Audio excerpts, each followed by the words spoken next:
ಆ ಪಕ್ಕದ ಮನೆ ಸಾವಿತ್ರಕ್ಕನ ಮಗಳು ಶಿಲ್ಪನ ಬಳೆಶಾಸ್ತ್ರ ಕರೆದಿಲ್ಲನಮ್ಮ. ನಿಂಗೇನ್ ಬುದ್ಧಿ ಗಿದ್ದಿ ಇದೆಯೇನೋ?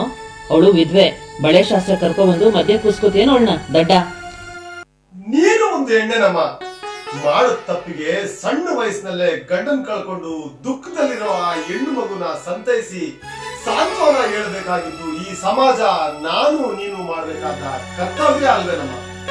ಆ ಸಣ್ಣ ಮಗುನ ವಿಧವೆ ಅಂತ ಹೇಳಿಸ್ತಿರಲ್ಲ, ಅವಳ ದುಃಖದ ಕೂಪಕ್ಕೆ ತಳ್ತಾ ಇದ್ರಲ್ಲ, ನಿನಗೆ ಬುದ್ಧಿಗಿದ್ದೆ ಇದೆಯೇನಮ್ಮ?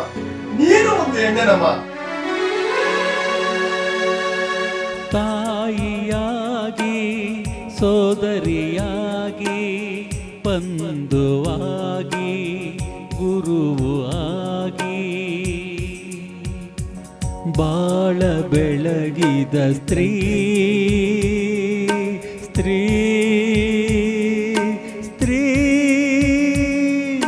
ನಿನಗೆ ವಂದನೆ,